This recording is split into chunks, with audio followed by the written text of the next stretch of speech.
Dev the detective.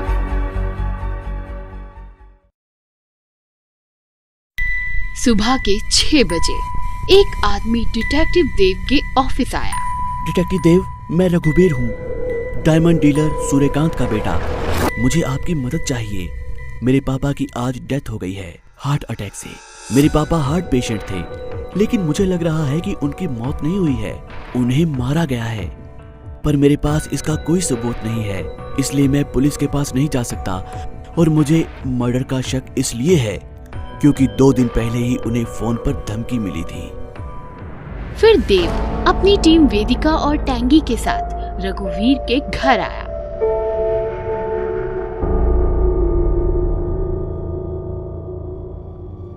वहां जाकर सारी जांच करने के बाद वेदिका ने देव से कहा, यहाँ सब कुछ देखकर ये एक नेचुरल डेथ लगती है।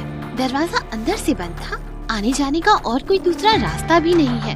मौत की वजह भी हार्ट अटैक है, जो नेचुरल है। लेकिन फिर भी अगर ये मर्डर है तो कैसे? आसान है। टेंगी, तुम रूम के गेट की कुंडी को चेक करो। अगर कुंडी लोहे की है तो ये मर्डर है, और नहीं है तो नेचुरल डेथ है। कुंडी लोहे की है। ओके, सूर्यकांत का मर्डर हुआ है। अब मैं मर्डर और कुंडी का रिलेशन भी समझा देता हूँ। एक बहुत ही पुराना और फेमस तरीका है जिसमें चुंबक से लोहे की कुंडी को सरकाकर बंद कर सकते हैं बिना कमरे में आए। दूसरी बात है कि मौत की वजह तो हार्ट अटैक है, तो इसका जवाब है फर्श पर गिरे गिलास में। उसमें जो पानी था उसमें ग्लूकोज और एम्फेटामाइन नाम का ड्रग मिला है जो हार्ट फेल कर देता है। तो इससे एक बात तो साफ है कि ये एक मर्डर है, और खूनी भी यही मौजूद है, क्योंकि खूनी घर के दरवाजों के बारे में और सूर्यकांत जी के डेली रूटीन के बारे में अच्छे से जानता था। इसलिए जो भी होगा जल्द पकड़ा जाएगा। हमारे पास कोई क्लू नहीं है, अब मर्डर करने वाले का पता कैसे चलेगा? तभी रघुवीर का कॉल आता है। हेलो देव, मैं रघुवीर बोल रहा हूँ। मुझे अभी अभी एक चिट्ठी मिली है जिस पर लिखा है तूने डिटेक्टिव देव को बुलाकर गलती कर दी है, इसलिए अब तेरा टाइम खत्म। देव, वो मुझे मार देगा, प्लीज जल्दी कुछ करो। देव जल्द से रघुवीर के घर जाता है और चिट्ठी को देखता है। ये चिट्ठी तो टाइप करके लिखी है और रघुवीर ने किसी को चिट्ठी फेंकते हुए भी नहीं देखा। तो हमें आगे क्या करना चाहिए? माली लालचंद के पास जाना चाहिए। ये चिट्ठी उसी ने ही लिखी है, क्योंकि इसमें से क्लोरीन की स्मेल आ रही है, जिसका इस्तेमाल स्विमिंग पूल में किया जाता है, और स्विमिंग पूल की सफाई वही करता है। फिर सब माली के घर के लिए चले जाते हैं। वहां जाकर उन्होंने देखा कि माली ने खुद को गोली मारकर आत्महत्या कर ली है, और पास में एक रिकॉर्डर भी मिला है जिसमें उसने अपनी बात रिकॉर्ड की है। मैं लालचंद हूँ। सूर्यकांत साहब ने मुझे चोरी करते हुए देख लिया था, इसलिए मैंने उनकी हत्या कर दी, और हत्या के अफसोस के कारण मैं आत्महत्या कर रहा हूँ। ये सुसाइड नहीं है, माली का मर्डर हुआ है। मेरे ये कहने के 2 कारण हैं।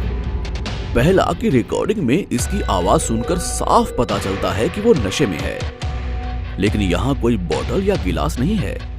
और दूसरी बात यह है कि अगर माली गोली लगने के कारण मर गया तो रिकॉर्डिंग किसने बंद की?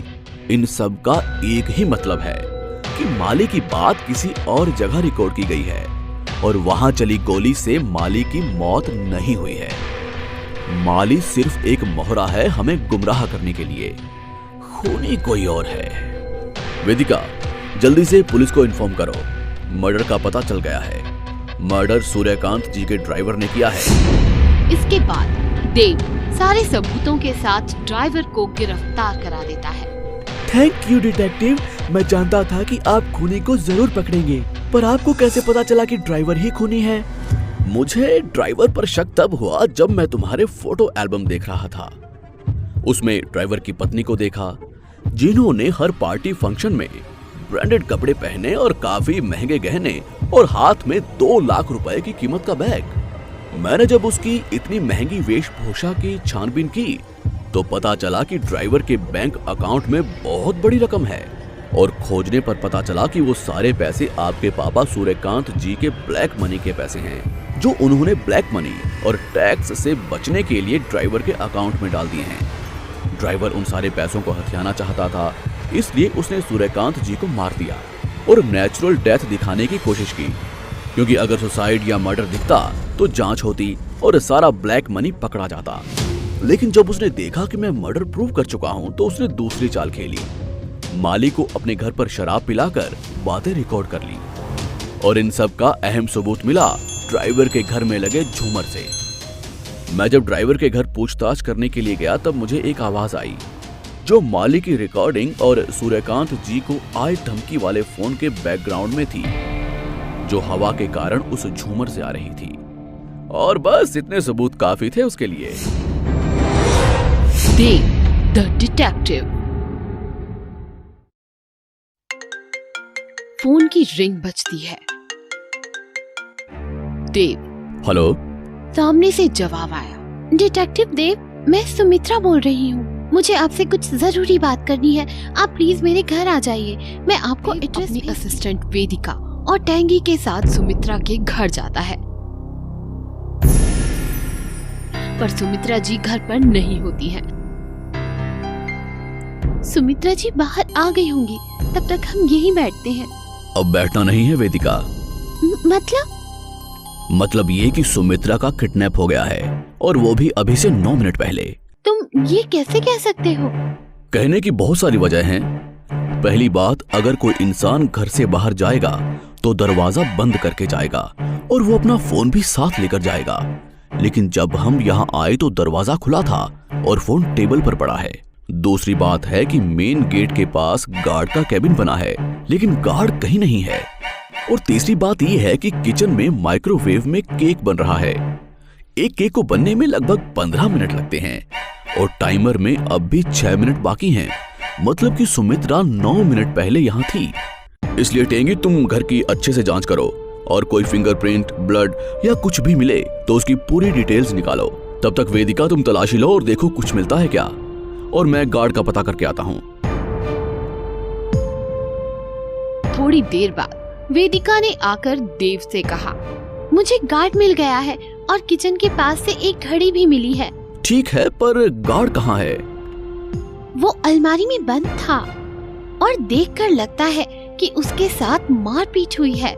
देव गार्ड के पास जाता है और पूछताछ करता है, तो गार्ड ने बताया, थोड़ी देर पहले एक कार में कुछ लोग आए और जबरदस्ती घर में घुस आए और मैडम को ले जाने लगे। मैंने रोकने की कोशिश की तो मेरे साथ भी मारपीट की और यहाँ बंद कर दिया।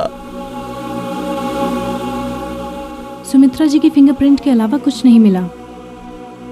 अब हम क्या करें? हमारे पास तो कोई क्लू भी नहीं है और किडनैपर्स भी भाग चुके हैं। अब हमें कैसे पता चलेगा कि वे कहाँ हैं? हाँ, वो तो गार्ड बताएगा। गार्ड? कैसे? क्योंकि ये झूठ बोल रहा है।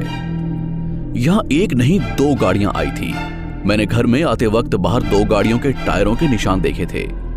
तो गार्ड सर, आप बता दीजिए कि आपने झूठ क्यों बोला और सुमित्रा जी कहाँ हैं? गार्ड घबरा जाता है, सब कुछ बोलना शुरू करता है। मुझे नहीं पता कि मैडम कहाँ है और मैं तो किडनैपर्स को जानता भी नहीं। उन्होंने कहा था कि अगर मैं उन्हें अंदर जाने दूं तो वो मुझे पैसे देंगे। बस इसलिए मैंने उन्हें जाने दिया और वो लोग बड़ी काली SUV कार में आए थे। बस मुझे इतना ही याद है। टेंगी, तुम घर में से सुमित्रा की फोटो लो और ट्रैफिक कंट्रोल को मैसेज कर दो और उन्हें ब्लैक SUV के बारे में भी बताओ। जिनके पास भी ऐसी कार है, मैं उनसे खुद मिलना चाहता हूँ। सर, ट्रैफिक कंट्रोल स्टेशन से मैसेज आया है कि सुमित्रा उनके पास हैं। वो उन्हें किसी गली में बेहोश पड़ी मिली और उन्हें अब तक 4 ब्लैक SUV मिली हैं और उन्होंने 6 लोगों को पूछताछ के लिए रोका है। थोड़ी देर बाद वेदिका, ये तो 6 लोग हैं। अब हमें कैसे पता चलेगा कि किडनैपर कौन है? वो ये घड़ी बताएगी। फिर देव 6 लोगों से पूछताछ करने चला गया और उनमें से एक अनुराग नाम के लड़के को पकड़ लिया। अनुराग से उसके साथियों का भी पता चल गया और पुलिस ने सबको पकड़ लिया। देव, तुम्हें घड़ी से कैसे पता चला कि अनुराग ही किडनैपर है? सिंपल है, घड़ी का बेल्ट लेदर का था और हमेशा घड़ी पहनने से बेल्ट का निशान बन जाता है। तो मैंने बस बारी बारी सबको घड़ी पहनने को कहा, क्योंकि जिसके भी हाथ में घड़ी उसी निशान पर फिट होगी तो बेशक घड़ी उसकी ही होगी, और अगर घड़ी उसकी होगी तो किडनैपर भी वही होगा। समझी? ऑफिस में फोन बजता है। देव। हेलो। सामने से आवाज आई। हेलो, मैं city museum manager Sunil Mehta बोल रहा हूँ। म्यूजियम में रखी तलवार चोरी हो गई है।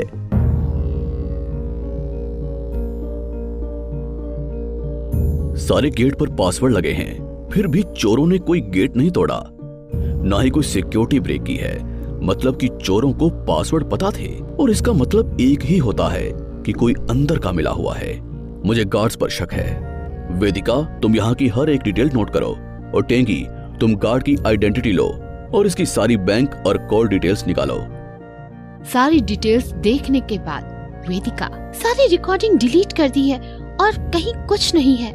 सिर्फ ये एक कांच का टुकड़ा मिला है जिस पर खून लगा है। तलवार के बॉक्स को तोड़ते वक्त चोर के कांच लग गया होगा। चोरी कैसे हुई? हम दोनों ड्यूटी कर रहे थे, तभी अचानक दो आदमी अंदर घुस आए और हमें गन पॉइंट पर लेकर यहाँ बांध दिया। फिर गेट खोले और अंदर पहुंचकर मुक्के से बॉक्स को तोड़ा और तलवार लेकर भाग गए। चोरों को पासवर्ड कैसे पता चले? तुम में से कौन चोरी में शामिल है? चोरों को पासवर्ड के साथ साथ सारे रास्ते, हमारी ड्यूटी का टाइम सब पता था, लेकिन कसम से हमने किसी को कुछ नहीं बताया। पर हमें एक आदमी पर शक है, अजीत कुमार। वो यही काम करता है और 3 दिन से काम पर नहीं आया है। मतलब हमें अजीत के घर जाना चाहिए। लेकिन वो तो अब तक भाग चुका होगा। हाँ, हमें खून लगा हुआ कांच मिला है और उसका मैच उसके घर से मिल सकता है, अगर वो चोर है तो। तीनों अजीत के घर पहुंचकर तलाशी शुरू कर देते हैं। देव को एक चाय का कप मिलता है। टेंगी, ये लो कप, इससे सैंपल उठाओ और देखो कि मैच होता है या नहीं। एनालिसिस करने के बाद टेंगी, सर, ये तो 100% मैच कर रहा है। मतलब यही चोर है, पर हमें कैसे पता चलेगा कि वो कहाँ है? वो भी पता चल जाएगा। पूरे घर में देखो, कोई आईडी, फोटो कुछ मिलता है क्या? कुछ देर बाद तलाशी के बाद उन्हें एक बैंक डायरी मिलती है। टेंगी, इस अकाउंट की डिटेल्स निकालो। डिटेल्स देखने के बाद टेंगी, सर, उसने लगभग आधे घंटे पहले ही MG रोड ATM से पैसे निकाले हैं और वो अभी तक सिटी में ही है। ठीक है टेंगी, तुम उसे ट्रैक करते रहो। पीछा करके देव ने अजीत को पकड़ लिया, पर अजीत कहने लगा कि उसने चोरी नहीं की, लेकिन तुम्हारा खून म्यूजियम से मिला है। अगर तुम वहाँ नहीं थे तो खून कहाँ से आया, और तुम्हारे हाथ पर पट्टी क्यों बंधी हुई है? अजीत के पास कोई जवाब नहीं था, लेकिन देव ने कहा कि वो म्यूजियम वापस जाना चाहता है, और वहाँ जाकर देव कैमरा रिकॉर्डिंग देखने लगा। चोर अजीत नहीं है। क्या? लेकिन अजीत का DNA मैच हुआ है। चोर अजीत नहीं है, चोर ये मैनेजर है। लेकिन कैसे? मैनेजर साहब के चोर होने के बहुत सारे सबूत हैं। सबसे पहले कि गार्ड ने कहा कि चोर के पास गन थी। अगर गन थी तो हाथ से बॉक्स तोड़ने की क्या जरूरत थी? मतलब गार्ड्स झूठ बोल रहे हैं। दूसरी बात, जब हम अजीत के घर पहुंचे तो वहां कपड़े सूख रहे थे, चाय का कप था जिसके पास न्यूज़पेपर पड़ा था, और डस्टबिन में पाइन एप्पल के छिलके थे जो काफी ताजा थे। इन सब का एक ही मतलब है कि अजीत बड़ी फुर्सत में था, और जहां तक मैं जानता हूं, कोई आदमी चोरी के जस्ट बाद इतना फुर्सत में नहीं रहता कि वो नहाए धोए, चाय के साथ अखबार पढ़े और पाइनएप्पल खाए, जिसको छीलने में काफी टाइम लगता है। अजीत चाहता तो केले खा सकता था जो कि फ्रिज में थे। और तीसरी और सबसे इंपॉर्टेंट, वीडियो रिकॉर्डिंग। चोरों ने रिकॉर्डिंग डिलीट कर दी, राइट, लेकिन चोरी के बाद की रिकॉर्डिंग में देखें तो चोर जाते हुए कहीं नजर नहीं आ रहे हैं, जबकि चोर उतनी ही रिकॉर्डिंग डिलीट कर सकते थे जब तक वो सिक्योरिटी रूम में थे। लेकिन वीडियो में तो सबसे पहले मैनेजर साहब आते हुए दिख रहे हैं, मतलब कि रिकॉर्डिंग चोरों ने नहीं, मैनेजर ने डिलीट की है। तो अब बता दीजिए कि चोरी क्यों की? मैं ये तलवार ब्लैक मार्केट में बेचना चाह रहा था, इसलिए तलवार चुराने के लिए मैंने 2 चोरों से कांटेक्ट किया और म्यूजियम की सारी डिटेल्स निकाली। मेरी और अजीत की पहले से ही नहीं बनती थी, तो मैंने उसको फंसाने का प्लान बनाया। इसलिए कल रात को मैंने अजीत को नशीली दवा पिला दी और कांच के टुकड़े से उसके हाथ पर घाव कर दिया। मैंने अजीत को उन चोरों से ही धमकी दिलाई कि वो उसे किडनैप कर लेंगे और मैंने उसे अपने घर से भाग जाने को कहा ताकि वो घर से भाग जाए और आपको यकीन हो जाए कि अजीत ही चोर है। दोस्तों, आपको हमारी स्टोरी कैसी लगी? हमें कमेंट करके जरूर बताइए। इस स्टोरी को लाइक और शेयर करें और हाँ, हमारे चैनल को सब्सक्राइब करना ना भूलें। Thank you.